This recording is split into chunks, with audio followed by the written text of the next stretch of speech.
В мережі показали кадри чергової утилізації ворожої техніки.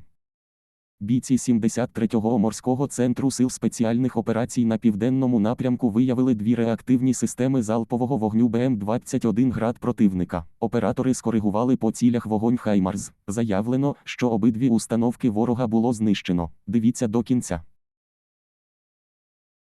Після прильоту лише одна з двох машин змогла змінити місце розташування, але і це їй не допомогло.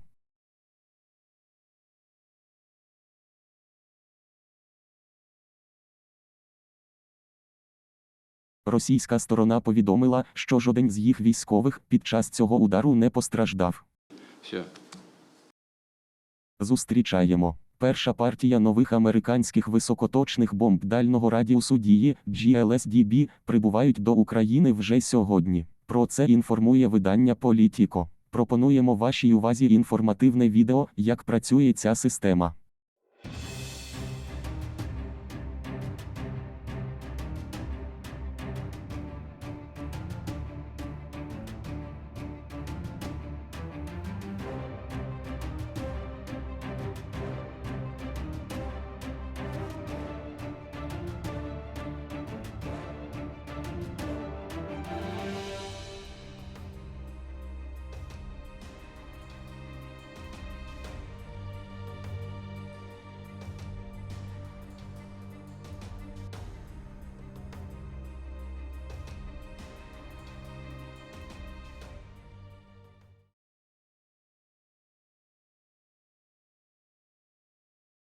Не завжди вдається утилізувати ворожий танк одразу до стадії попіл, але бити по ним потрібно.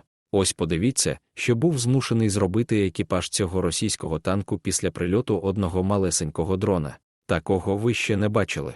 Дивіться до кінця.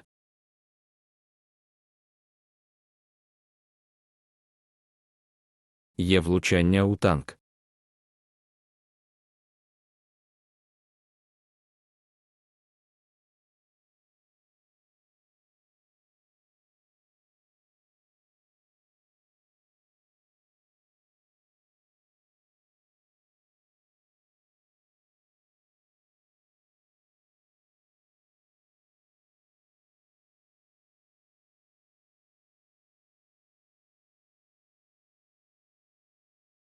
Екіпаж бронемашини живий та здоровий, навіть показав гарну фізичну форму, героїчно та швидко втік. Скажуть потім, що в них Хаймарс прилетів, тому вони і побігли.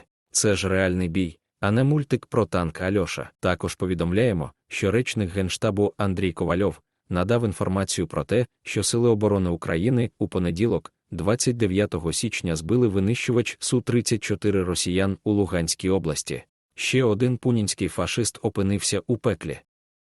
Розпабліки повідомили, що в результаті удару по аеродрому Бельбек у Криму ліквідовано російського генерала Олександра Татаренка. Пишуть, що дві ракети потрапили по командному пункту 38-го винищувального авіаційного полку, а ще одна ракета атакувала пункт зв'язку аеродрому. Нагадаємо, що Міноборони Росії заявило, що перехопили усі ракети з Збройних сил України. Потерь в вооружених силах Росії нет. До мережі потрапило архівне відео від 4 травня 2022 року. Українська реактивна система залпового вогню «Ураган» прямо з баржі утилізує окупантів на острові Зміїний. 11 ракет із 16 потрапило в ціль. На Авдіївському напрямку українські військові зафіксували знищений російський універсальний броньований автомобіль КАМАЗ-63968 «Тайфун-К». Вартість бронемашини, яка вважається гордістю російського оборонно-промислового комплексу, становить близько $1 мільйон.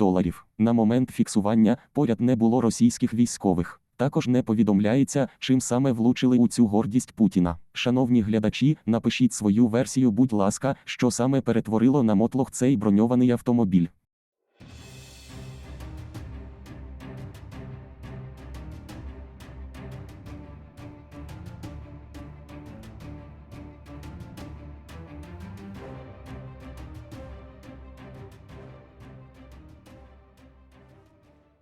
До речі, раніше ми вже повідомляли, що українські військові на одному із напрямків ведення бойових дій захопили КАМАЗ-63968 «Тайфун-К». Це універсальний бронеавтомобіль окупантів підвищеної захищеності на оригінальному шасі.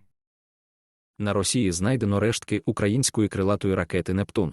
Поблизу Таганрогу на березі Азовського моря було виявлено залишки крилатої ракети. На кадрах можна побачити, що у неї відсутня бойова частина. Судячи з її стану, вона впала у море, тому говорити про приблизну локацію падіння навряд можливо. Це могла бути одна з ракет, якою наносились удари по Криму. Але у будь-якому випадку, аби досягти Азовського моря, вона мала прорвати глибоко ешелоновану систему ППО Росії. Що це саме українська крилата ракета, можна судити за характерною формою фюзеляжу, закрилкам та конструкції сопла реактивного двигуна. Однак складно сказати, чи була ця ракета виготовлена до повномасштабного вторгнення чи уже під час нього.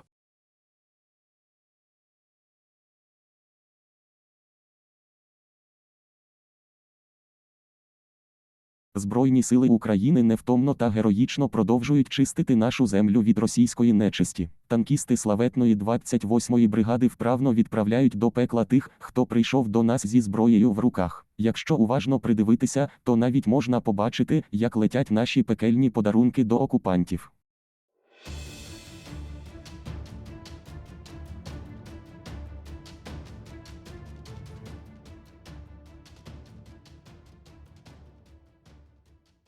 Путінських нацистів палять по всьому фронту. Ну, это практически везде. Чергового удару завдано по ще одному нафтопереробному заводу Фашистської Федерації. Російські ЗМІ повідомляють, що цієї ночі серйозна пожежа сталася у Червоноармійському районі Волгограда на місцевому НПЗ. За інформацією ресурсу ШОТ, очевидці стверджують, що чули дуже гучні вибухи перед виникненням пожежі на заводі. Попередньо міг вибухнути безпілотник. Площа спалаху – понад 300 квадратних метрів, горять нафтопродукти. Інформація про постраждалих не надходила. «Лукойл Волгоград Переробка» – це найміцніший виробник нафтопродуктів у Південному федеральному окрузі. Потужність заводу складає 14,8 мільйона тонн. Просто по плану, вот по графику. Все делается так, как и запланировал генеральный штаб. На територію російського нафтопереробного заводу «Славнефть» Янос у Ярославлі впав невідомий безпілотник. Місцева влада заявила, що нібито система РЕБ, яка захищає завод, змогла придушити сигнал БПЛА. Займання або потерпілих через дрон, як повідомив губернатор, немає, а на місці події працюють правоохоронні органи та спеціальні служби. Також повідомляємо, що росіяни планують почати відновлення пошкодженого внаслідок українського удару великого десантного корабля «Мінськ». Джерела російського видання ТАСС повідомили, що відновлення має розпочатися у 2024 році. Є наміри завершити усе за рік. Раніше повідомлялось, що розглядається можливість його ремонту за рахунок використання надбудови однотипного за проєктом корабля «Костянтин-Ольшанський», яким до війни користувалися українські військові. Но хуже уже не будет. У Франції випробували паром ФА для України.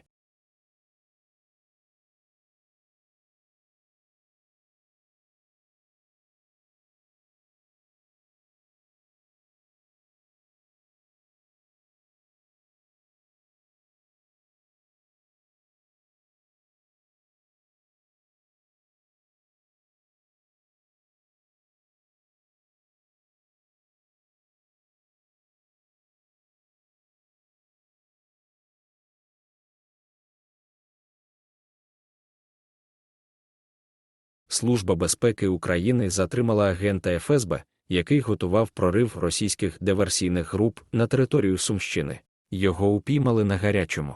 Фільмував позиції наших військових.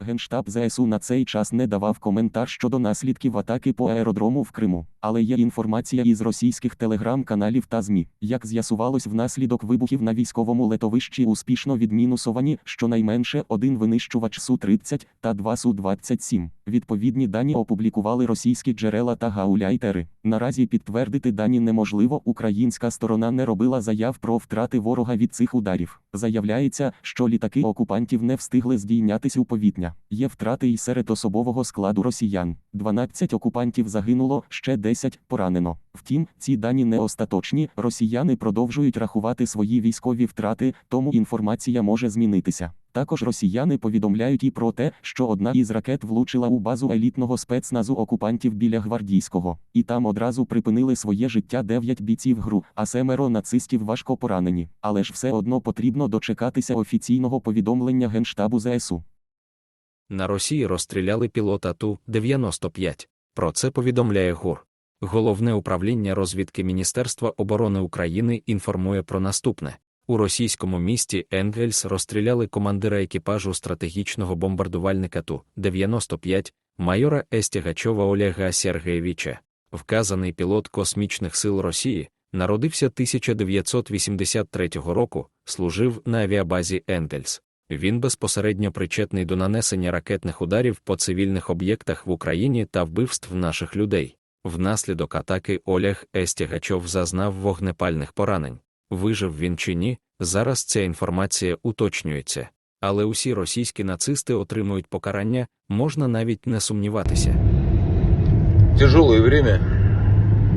Не ожидал, что доживу до такого. Майже 2/3 громадян Польщі вважають, що їхня країна має розпочати переговори з Україною і НАТО про збиття російських ракет над територією України. Про це свідчать результати опитування ІБРІ на замовлення польського видання «Реч Посполіта». Поляки вважають, що Варшава має ініціювати переговори з НАТО й Україною про розширення протиповітряної оборони на прикордонну українську територію. За початок відповідних переговорів виступають 69% опитаних поляків. Проти такого рішення – 17%. Не визначилися з відповіддю – 14%. Про це свідчить опитування. Найбільш прихильні до такої ідеї громадяни Польщі віком 30-39 років, мешканці великих міст, які стежать за політичними подіями.